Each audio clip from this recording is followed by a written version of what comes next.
Welcome to Handcrafting Your Retirement with Brett Ramsey from Artisan Wealth Strategies.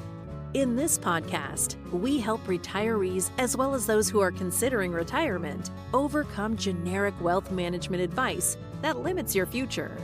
We do this by handcrafting customized financial strategies centered on your unique lifestyle. Jump on board for this journey where we delve into strategies that can help make your money outlast you, as Brett draws from years of experience with guest experts to eliminate cookie-cutter saving strategies. Welcome to Handcrafting Your Retirement with your host, Brett Ramsey, where we talk about what you want in retirement and how to make it happen.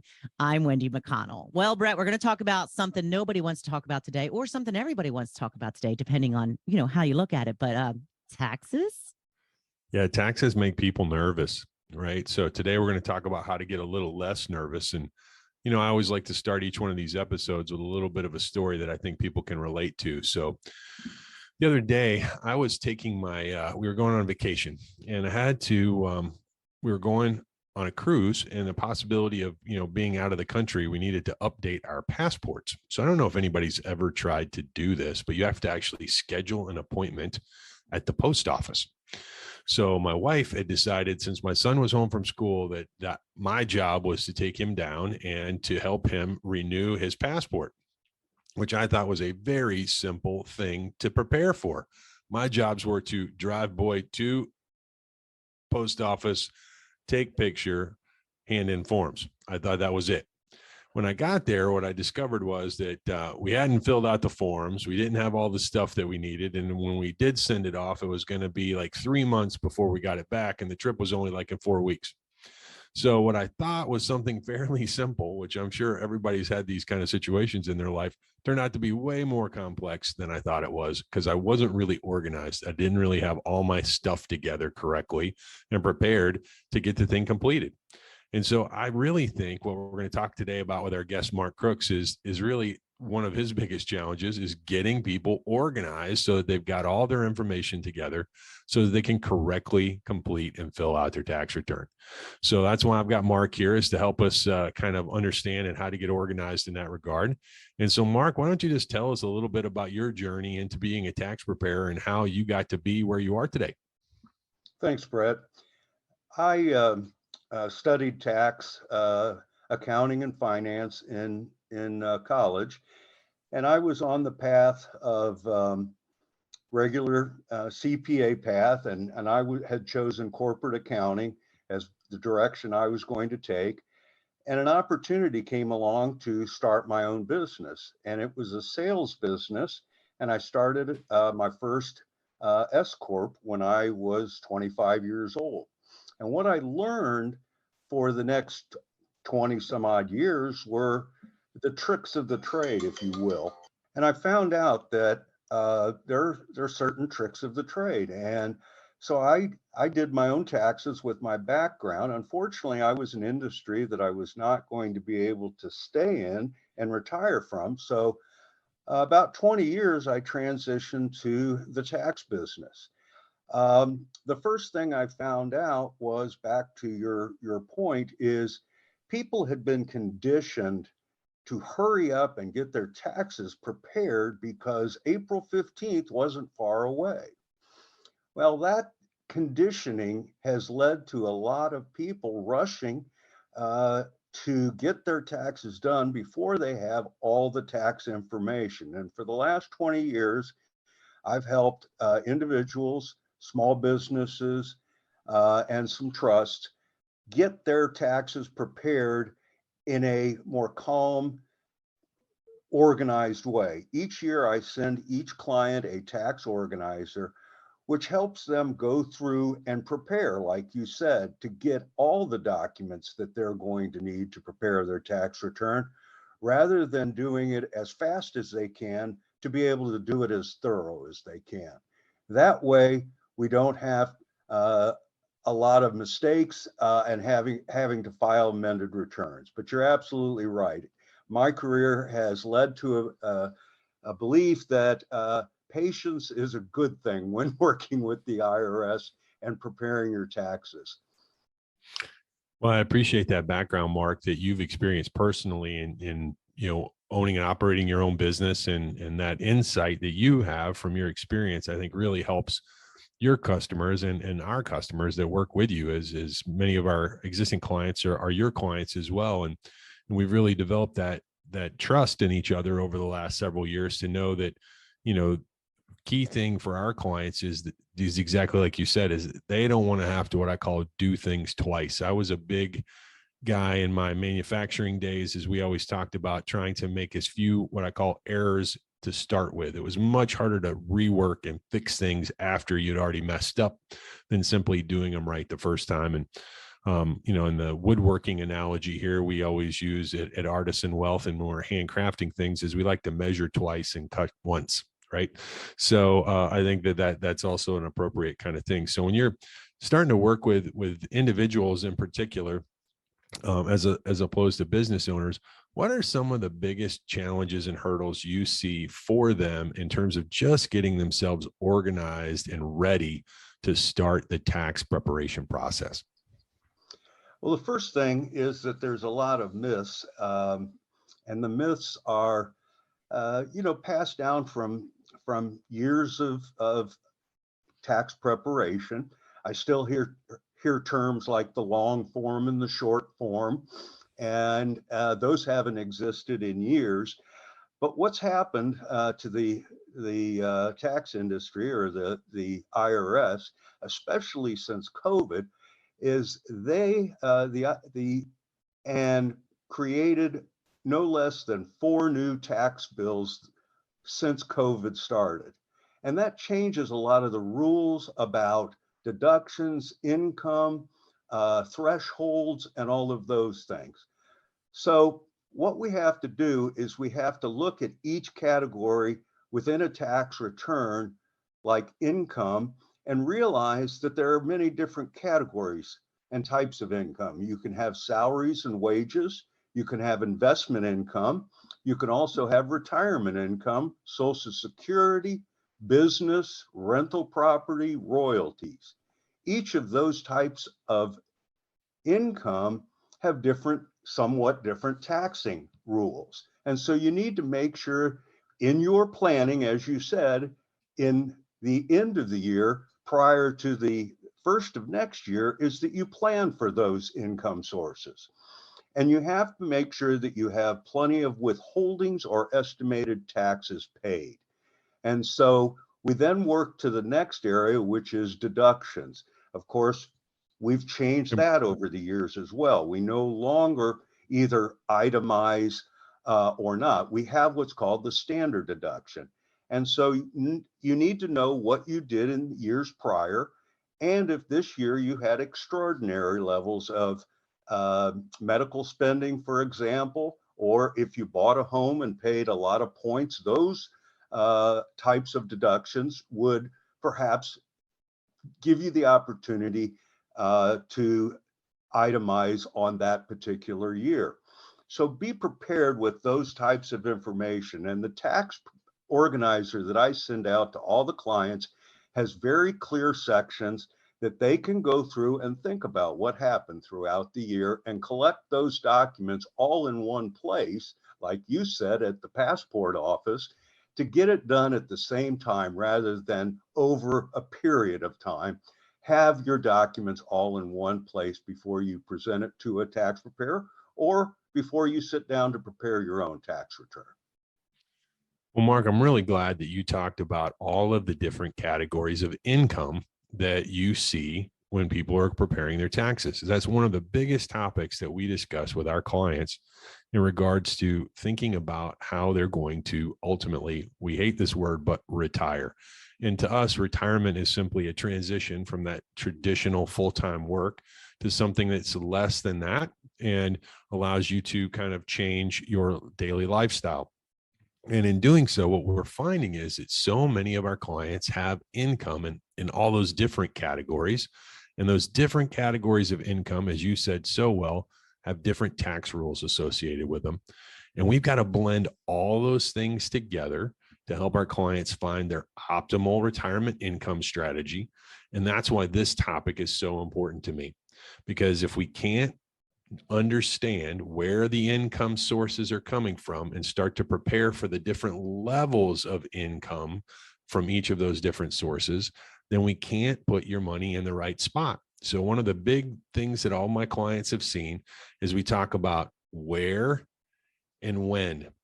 When am I going to get my income? Where is it coming from? And if we know those two things, then we can start to figure out a lot more about how to optimize and get the most out of your tax planning. So with that said, you also talked about deductions and how there's a standard deduction. Are you starting to see, like, everybody wants to pay less in taxes, right? That's like the number one question that my clients ask is, Brett, how can I pay less in taxes? So when you're starting to walk through that, we call that tax planning. And that's a little different than tax preparation. So now that we're here at this time of year and people are starting to prepare their taxes, there's not, am I wrong on this, Mark? It doesn't seem like there's a whole lot you can do now to, for lack of a better term, lower your taxes since the year's over with already. We're going to be paying, we're going to be preparing taxes for 2022. So kind of how do you walk people through that process? Well, that's exactly right, Brett. As a matter of fact, I refer to it as that ship has sailed. We have already made the decisions, and now we are reconciling what those decisions were. A lot of people say to me, well, I've already paid the tax on that. They took it out of my check. And I need to inform people that you're not actually paying the tax at that point. What you're doing is you're having taxes withheld. It's being withheld to go into an account for you. And then after the year is done, you have to reconcile all of that. You pull together all that data that we talked about, all the different income categories, all the various deductions, credits, adjustments, and then you determine what your tax liability actually is. Then you deduct from that how much you've had withheld from the various income categories or estimated, and that will determine your refund or how much you owe. And you're absolutely right. At this point, there's very little that can be done retroactively. So when we transition to tax planning, that's when we want to sit down. And we want to look at a plan that follows a multi-year plan, because in an ideal world, as you go through life, your income years, you continue to expand your income as you become more proficient at your chosen trade or profession. And theoretically, your income goes out to up to the point where you reach your maximum income level. Then once you retire, that income declines down to a more modest income. The reality is you don't need as much income after going through raising children and buying homes and all of that. So it makes sense. But the associated tax rates are what we're talking about, because as that income reaches your peak potential, you're at the highest tax rate you'll ever be. And when you start into your retirement years, you'll be at a lower tax rate. And now the planning of that needs to be done so that it graduates and equals out your tax rate, so you don't end up going up and down in your retirement based upon decisions you make on the fly that create a particularly high tax rate for that particular year. So you want to have a good financial planner that will help you plan out your entire life in a perfect world, and of course adjust to what life gives us and throws at us each year.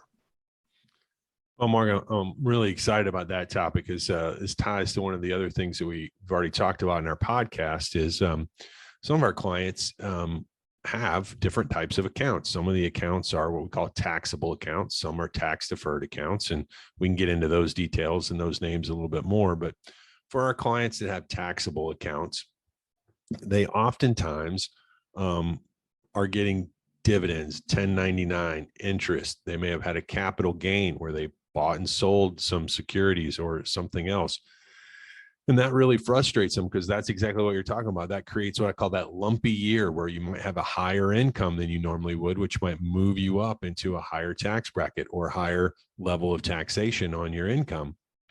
And that's where one of the things that we've really tried to help our clients understand when you talked about the new deductions rule is that we need to maybe plan this out over a 2 or 3 year timeline in order to get things right. So for example, we have a client who has some charitable needs, but they don't give enough in any single year to itemize their charitable contributions, but they do over a 2-year period of time. So by utilizing a planning strategy to put those charitable contributions in a single year, we actually took an appreciated asset, something that had a gain on it. We put it into what's called a donor advised fund. And therefore they didn't have to pay the capital gains tax. They were allowed to give to the same level that they were to their charities. But now they had an itemizable deduction in that year, which helped lower their overall tax level. So what we get here is a situation where when we can plan, we can get the outcome that we want in a more tax favorable way. And so that's the difference between tax planning and tax preparation, right? So often, to your point, Mark, is that people come in and they want that lower taxes, but they didn't do that planning work. They didn't do the stuff that we needed to do last year or the year before in order to accomplish that. What are some of the other challenges that you see people facing in terms of, a lot of our clients are getting near or getting ready to retire? Are there any kind of real landmines that they kind of stumble into that they are not thinking about when they hit that retirement age? I know you talked about some of the things like Social Security and how that might be taxed. And I don't want to get into all the ins and outs, but what are some of those hot spots that people need to watch out for? Well, again, the normal path of life is we have a job and receive a W-2, and we're used to having withholdings withheld from our pay, and it's just a matter of following the guidelines for withholdings, and the employer calculates out how much you pay into your account through withholdings. That goes away when you retire. You then have to rely on yourself, your tax professional, and your financial planner to have the withholdings or estimated taxes paid into the system throughout the year so that they avoid penalties. One of the biggest problems I see is the misconception of the IRS penalties, and that can add up real quickly. The reality is that when you file an extension from April 15th of 6 months, and every taxpayer is allowed a 6-month automatic extension, you are only filing for an extension to file your taxes, not to pay your taxes. Having said that, you also can't wait till April 15th each year to pay all of your taxes. The IRS has, I should say, a rule called the pay-as-you-go. And if you do not pay in what the IRS calls a timely manner, you will be penalized on that. You must pay quarterly at the very least. And then you also need to have withholdings from retirement distributions. So what you want to do is have a very smooth plan throughout the year and pass that along. So there's a failure to pay in a timely manner penalty, which can be as much as 10%. There's a failure to pay on time penalty, which it can be as much as 10%. And then there's also a separate failure to file penalty. So be aware that during the actual year that we're talking about, you have enough withheld. And if you don't, do make deposits at least by January 15th of the following year. That will avoid the pitfall that you asked just now about, which is sticker shock. When you have your taxes completed, it shouldn't be a complete surprise to you as to where you are. You should have already looked at it in the year prior and said, I anticipate that this is approximately what will happen. I'm glad you brought that up because that's something we actually review with all of our clients that are taking distributions from their retirement accounts every year. Is we always ask them, did you get a refund or did you have to pay some penalties? And the key is to make sure that we're not in a situation where we're paying penalties, and we don't want a big refund either, because that means we've withheld too much. So we want to try to balance it out and keep it as smooth as possible.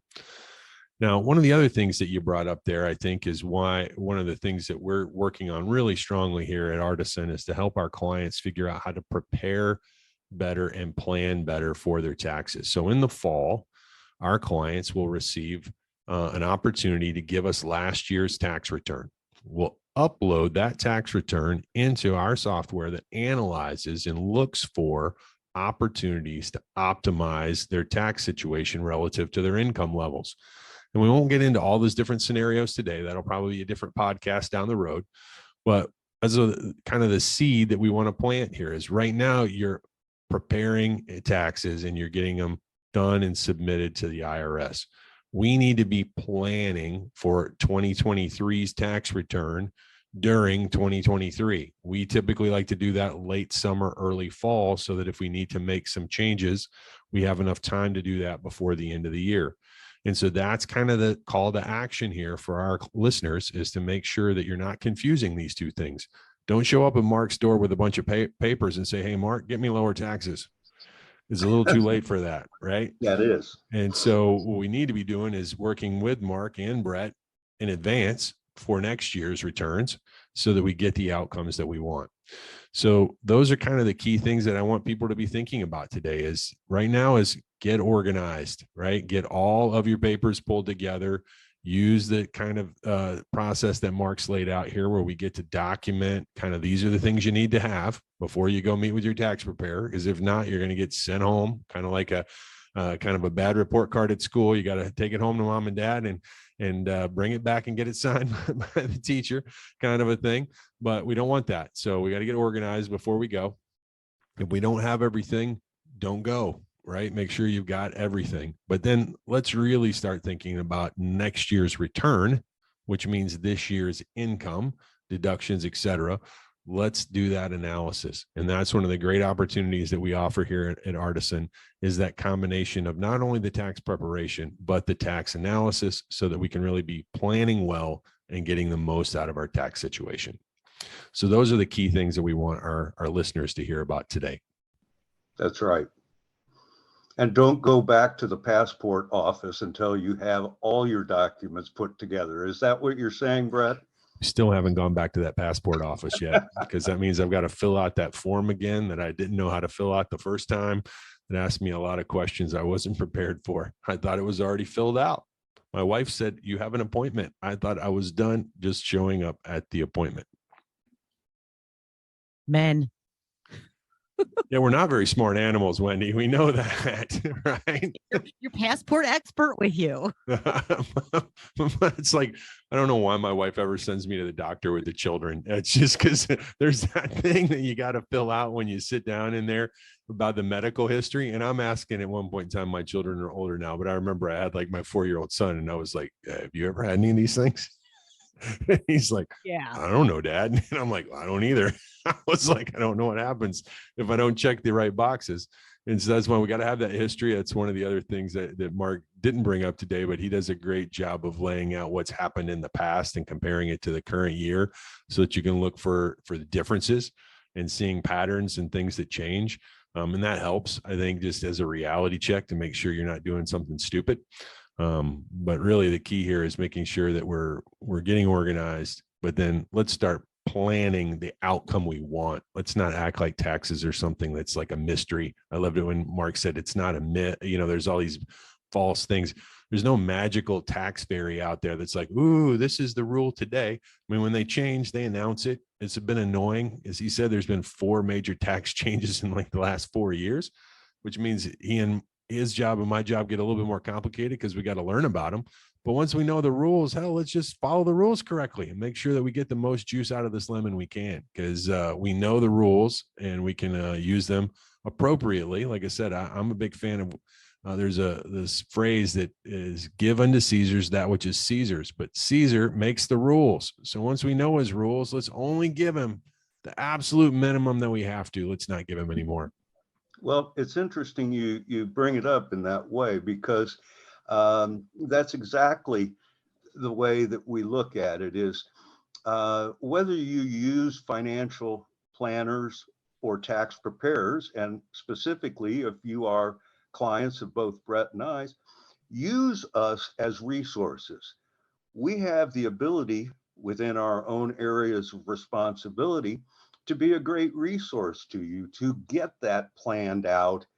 And don't look at it as trying to not inform all the information, because if Brett has all the information about the financial assets and your particular investment strategy, the information on your investment goals, and your tax planner has your overall tax plan, then they can work with the tools that they have to try and give you the best laid out plan so that when you go to the IRS, you have all of your ducks in a row.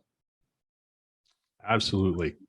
The other thing that I'd like to say is that the IRS, I call them the new kinder, gentler IRS. There's a lot of anxiety about the IRS out there, and they've really backed away from that. They want to work with taxpayers. They want taxpayers to understand, and they are glad to assist taxpayers. So use your professional financial advisor and your tax preparer to communicate what it is that's in your best interest when it comes to the IRS or your state Department of Revenue. Okay. Well, thank you very much for all of that information. Brett, you have a workshop coming up, correct? Yes, ma'am. We do. The dates can be found on our website. You'll be able to see the different events. We've got one coming up on this topic, which is how to be basically a tax savvy investor. And then the other thing that's coming up is one of our other episodes recently was on Social Security. You can also sign up for a workshop on learning how to understand and maximize your Social Security benefit as best as possible. So that's why all of my friends and family always go to www, that World Wide Web out there, and artisanwealthstrategies.com, and they learn all kinds of amazing, wonderful information. All in the interwebs. All in the interweb. All right. Well, thank you, Mark, and thank you, Brett. And thank you for joining us today. Please like, follow, and share this podcast. Until next time, I'm Wendy McConnell. Thank you for listening to Handcrafting Your Retirement. Visit our website at www.artisanwealthstrategies.com or give us a call at 317-660-2855. And don't forget to click the follow button to be notified when new episodes become available. The information covered and posted represents the views and opinions of the guest and does not necessarily represent the views or opinions of Artisan Wealth Strategies. The content has been made available for informational and educational purposes only. The content is not intended to be a substitute for professional investing advice.